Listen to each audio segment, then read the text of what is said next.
ஏய் நாகராணி, இனிமே நீ என்னுடைய கைப்பாவ. என்னுடைய அனுமதி இல்லாம உன்னால எங்கேயும் போக முடியாது. உன்னுடைய அழிவு என் கையில தான். ஜெய் மகாகாளி.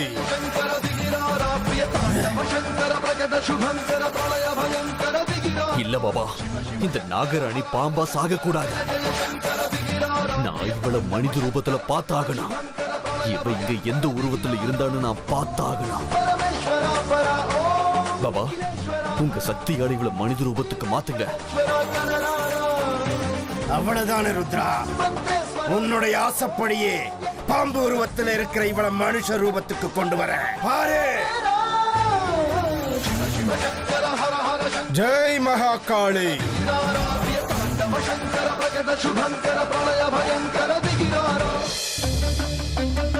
என்னங்க, நான் உங்களுக்கு எவ்வளவு நன்றி சொன்னாலும் பத்தாதுங்க. பல வருஷமா எனக்குள்ள இருக்கிற ஆசையை நிறைவேற்றிருக்கீங்க. ரொம்ப தேங்க்ஸுங்க. என்ன சரோஜா, நமக்குள்ள தேங்க்ஸ் எல்லாம் எதுக்கு? ஒரு கணவனுக்கு என்ன கடமையோ அதை நான் நிறைவேற்றிருக்கேன், அவ்வளவுதான் சரோஜா. அது மட்டும் இல்லாம அமிர்தா மாதிரியான ஒரு நல்ல பொண்ணை தத்தெடுத்து நம்ம பொண்ணை ஆக்கிக்கிறோம் இல்லையா, அதுக்கு நம்ம புண்ணியம் பண்ணிருக்கோம். எல்லாம் அந்த ஆண்டவனோட அருள் தாங்க. அந்த ஆண்டவன் காட்டின கருணையால தாங்க எனக்கு தாயாகிற பாக்கியம் கிடைச்சிருக்கு. உண்மைதான் சரோஜா, நாம 2 பேரும் குழந்தைய பெத்துக்கிறதுக்கு நமக்கு பாக்கியம் இல்லை போல. அதனாலதான் நானும் நீயும் நம்பி இருக்கிற அந்த அமிர்தாவை நம்ம வீட்டுக்கு நம்ம பொண்ணாவே அனுப்பி இருக்கிறாருன்னு நினைக்கிறேன். இதோ பாருங்க, இதுக்கு முன்னாடி எனக்கு குழந்தை இல்லைங்கிற கவலை இருந்தது. ஆனா இப்ப சந்தோஷமா இருக்கேன். ஏன்னா அந்த கடவுள் அமிர்தா மாதிரி ஒரு பொண்ணு எனக்கு மகளா கொடுத்திருக்காரு. இனிமே அவளை நம்ம பெத்த பொண்ணு மாதிரி நினைச்சு நல்லா பாத்துக்கணுங்க.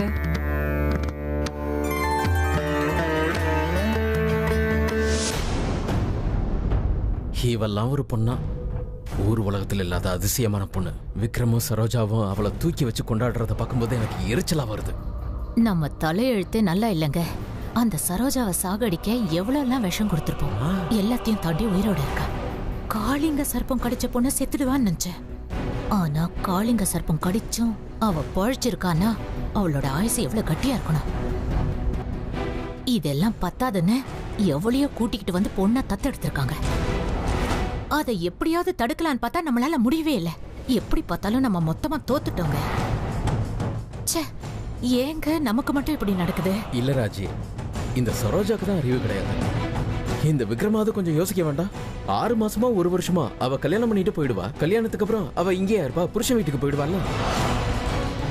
அதுக்கு பதிலா ஒரு சின்ன குழந்தையை தத்தெடுத்தாவது அதை சாகடிக்கிறதுக்கு நமக்கு இன்னொரு வாய்ப்பாவது இருக்கு. அது வளர்றதுக்கு ஒரு 10-15 வருஷம் ஆகும்.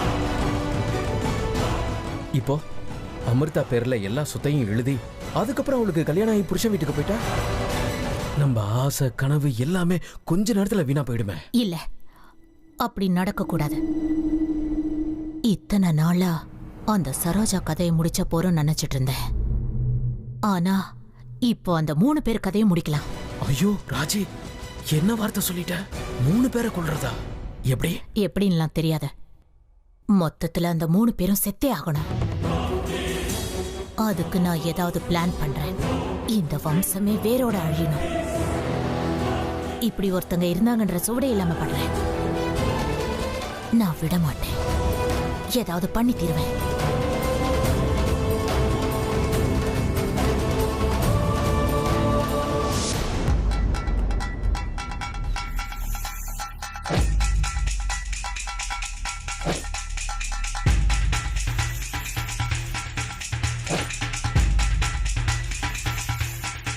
ஜெய் மகாகாளி.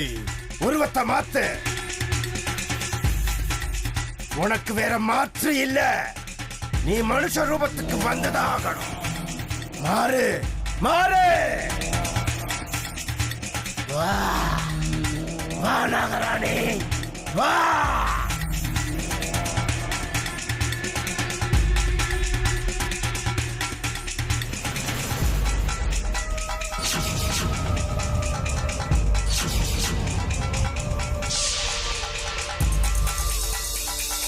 என்ன பாபா, ஏன் இந்த நாகராணி பாம்பு ரூபத்திலிருந்து மனுஷ ரூபத்துக்கு மாற மாட்டேங்குது?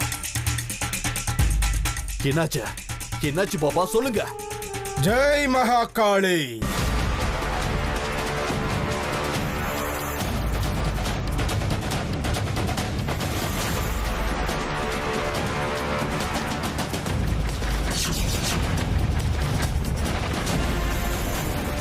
ருத்ரா, நாம கொஞ்ச நேரத்துக்கு முட்டாளாகிட்டோம். இது நாம நினைக்கிற ராஜநாகம் இல்ல, ஒரு அற்ப பாம்பு.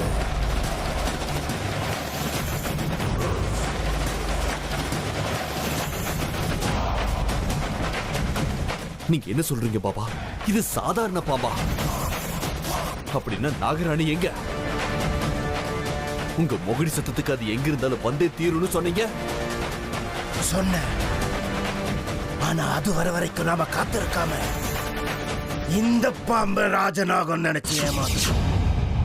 இந்த பாம்பு நம்மளோட கவனத்தை திசை திருப்பிடிச்சு.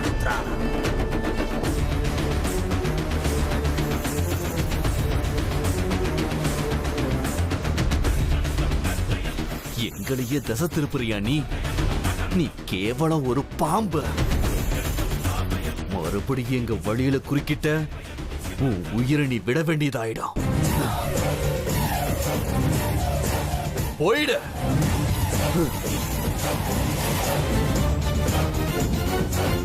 இப்ப என்ன பண்றது பாபா? திரும்பவும் அந்த நாகராணி நம்ம கிட்ட இருந்து தப்பிச்சு போயிட்டா. விடக்கூடாது பாபா. உங்க சக்தி எல்லாத்தையும் பயன்படுத்துங்க. மறுபடியும் அவ இங்க வர மாதிரி பண்ணுங்க. நமக்கு இந்த அளவுக்கு ஆட்டம் காட்டுறானா அவளை விடக்கூடாதா? கவலைப்படாத ருத்ரா, அந்த நாகராணி நம்ம குரலுக்கு செவிமடுக்காம இருக்க முடியாது.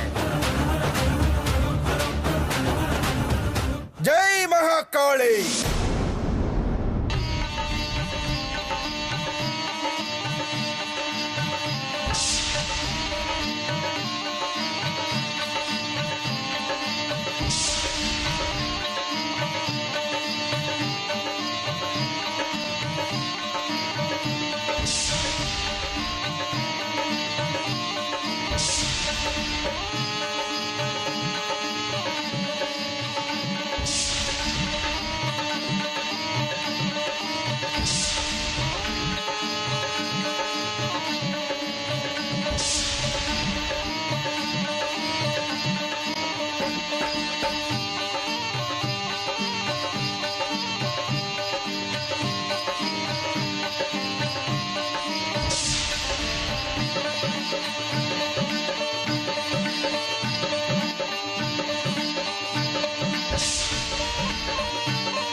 பார்த்துக்கிட்டே இரு.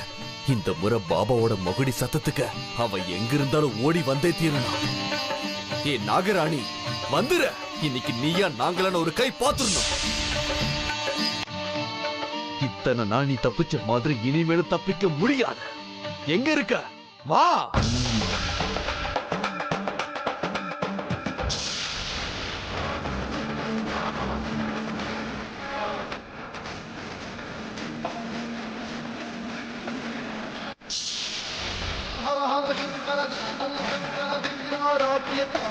ருத்ரா, என்னடா அதெல்லாம்? அதான் அந்த நாகராணி எங்க இருந்தாலும் வந்தே ஆகணும். இது சாதாரண சத்தம் இல்ல, பெரிய சக்தி.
நீ தான் பெரிய அதிர்ஷ்டசாலி.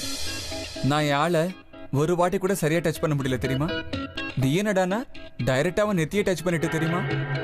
அப்படியே முத்தம் கொடுக்குற மாதிரி. You are so lucky.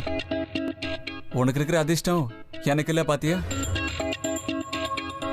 இன்னைக்கு முதல்ல அவங்கள பார்த்தனோ அந்த நிமிஷத்துல இருந்து அவங்க பின்னாடி சுத்துறேன். அவங்க மனசுல இடம் பிடிக்கணும்னு துடிக்கிறேன். ஆனா அவங்க ஒரு தடவை கூட என் கண்ணை பார்த்து ஒழுங்கா பேசினதே இல்லை. இருந்தாலும் பரவாயில்ல, இன்னைக்கு இல்லைன்னா நாளைக்கு அவங்க என் காதலை கண்டிப்பா ஏத்துக்கிட்டே தீருவாங்க. உனக்கும் அப்படித்தானே தோணுது? எனக்கு தெரியும் என் ஆசைலாம் உனக்கு நல்லா புரியுதுல்ல. அது சரி குரு, எனக்கு ஒரு விஷயம் தான் புரியவே இல்லை. அன்னைக்கு அமிர்தா உடம்பு சரியில்லாம அப்படி துடிச்சிட்டு இருந்தாங்களே, அப்ப உன்னை நெத்தில வச்சதுக்கு அவங்க சரியானாங்களா, இல்ல நான் போறதுக்கு முன்னாடி ஒரு டாக்டர் வந்து அவங்களுக்கு ட்ரீட்மெண்ட் கொடுத்தாங்களே அதுக்கு அவங்களுக்கு சரியாச்சா? பட் நீ கிடைச்சாலும் கிடைச்ச, நீ என் கூட இருக்கிறதால ஏதோ ஒரு அதிர்ஷ்டம் அடிச்ச மாதிரியே இருக்கு. எல்லாத்துக்கும் மேல நீ என் கூட இருக்கிறதால அமிர்தாவை நான் கண்டிப்பா பார்த்தே தீருவேன்னு எனக்கு ஃபுல் கான்ஃபிடன்ஸ் இருக்கு. தேங்க்ஸ் குருவே, தேங்க்யூ வெரி மச். குருவே, ஓன் தயவால அந்த சிவனுடைய தயவால அவங்க வீட்டுக்கு போறதுக்கு முன்னாடி நான் அமிர்தாவை பார்க்குற மாதிரி ஏதாவது மேஜிக் பண்ணுங்களேன் ப்ளீஸ் ப்ரோ.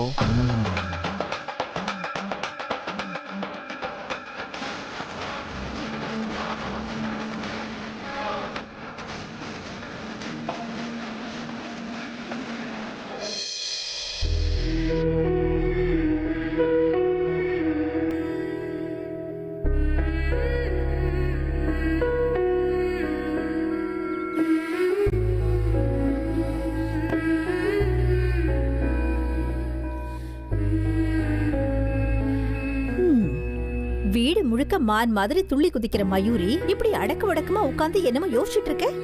என்ன விஷயம்? என்ன ஆச்சு என்னோட மானுக்கு? ஒண்ணும் இல்ல அத்தை, அப்படியே சும்மாதான். மயூரி, உன்னை பத்தி எனக்கு தெரியாதாமா? எப்பவுமே நீ இந்த மாதிரி ஒரே இடத்துல உட்கார்ற பொண்ணு கிடையாதே. நீ இந்த அளவுக்கு இன்னைக்கு டல்லா இருக்கேன்னா உன் மனசுல நீ எதையோ நினைச்சுக்கிட்டு இருக்கேன் தானே அர்த்தம்? என்ன விஷயம்னு என்கிட்ட சொல்லுமா. இன்னைக்கு நாள் பூரா அர்ஜுன் கூடவே இருக்கணும், ஜாலியா இருக்கணும்னு எவ்வளவு நினைச்சிட்டு இருந்தேன் தெரியுமா அத்தை? ஆனா அர்ஜுன் நான் எவ்வளவு சொல்லியும் கேட்காம அர்ஜுன்ட்ட வேலை இருக்குன்னு வெளியில போயிட்டான். என்ன? அர்ஜுன் உன்கிட்ட வேலை இருக்குன்னு சொல்லிட்டு போயிட்டானா? அவன் உன்கிட்ட ஏதோ பொய் சொல்லிட்டு போயிட்டான். இல்ல அத்தை, எனக்கு நல்லா தெரியும் அவன் ஆபீஸ் தான் போயிருக்கான். எனக்கு என்னமோ அவன் விஷ்ணுவும் ஆபீஸ் தான் போயிருப்பான்னு தோணுது. அங்க போனா அவனை பார்க்க முடியும்ல. என்ன மயூரி என்கிட்டயே விளையாடுறியா? அர்ஜுன் அவங்க அப்பாவோட ஆபீஸ்க்கு வேலை செய்ய போயிருக்கானாமா?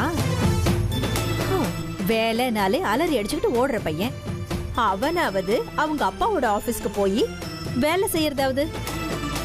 உன்னை நல்லா ஏமாத்திட்டு ஃப்ரெண்ட்ஸ் கூட ஊர் சுத்த போயிட்டான்.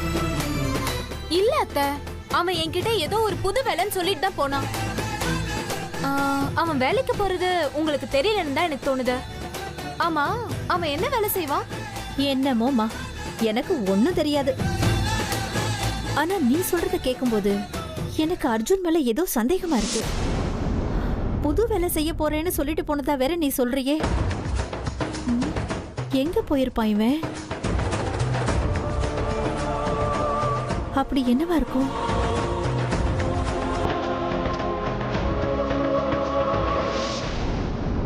அமிர்தா, அமிர்தா, எங்க போனா இந்த பொண்ணு?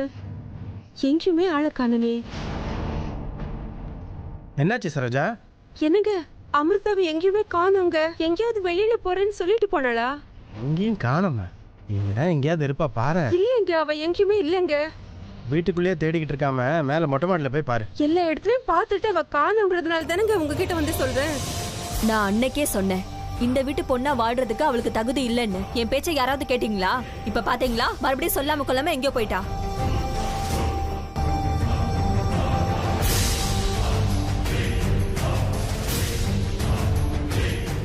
எங்கம்மா போயிருக்க போறா? சரோஜா வா போய் பார்க்கலாம்.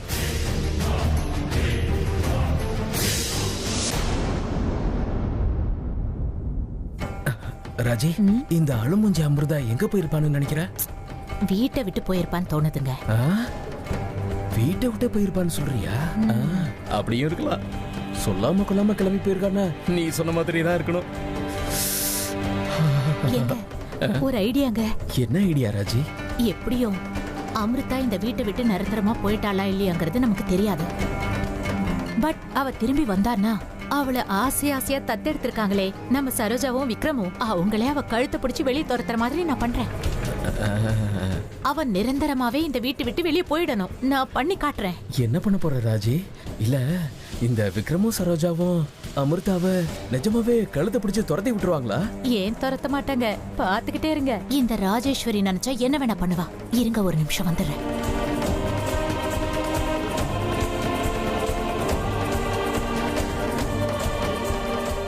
ராஜி அப்படி என்ன பண்ணுவா?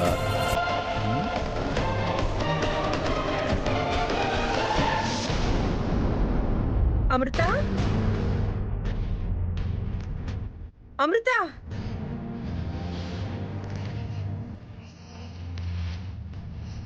அமிர்தா.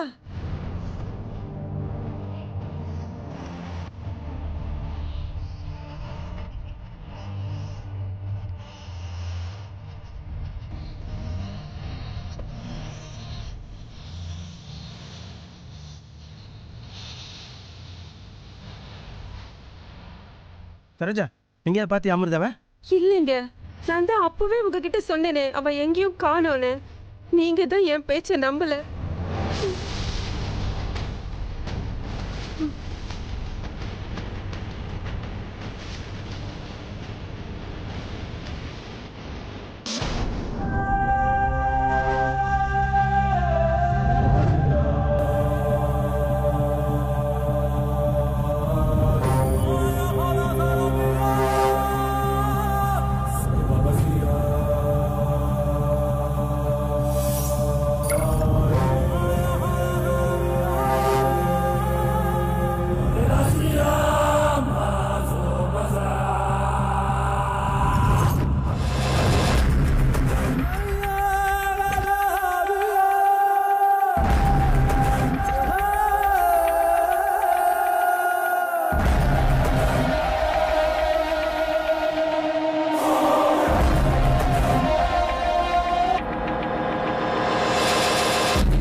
இனிமே இருக்கு அந்த அமிர்தாவுக்கு இந்த வீட்டுக்குள்ள எப்படி கால வைக்கிறான்னு நானும் பாக்குறேன். இப்ப நான் கொண்டு வந்திருக்கிற சரோஜாவோட பணம் நகை எல்லாத்தையும் அமிர்தா தான் எடுத்துக்கிட்டு ஓடிட்டான்னு பெரிய கலாட்டா பண்றேன். அதுக்கப்புறம் விக்ரமும் சரோஜாவும் என் பேச்ச நம்பி அவங்க கையாலேயே அவ கழுத்தை பிடிச்சு வெளியே துரத்திடுவாங்க. எஸ்.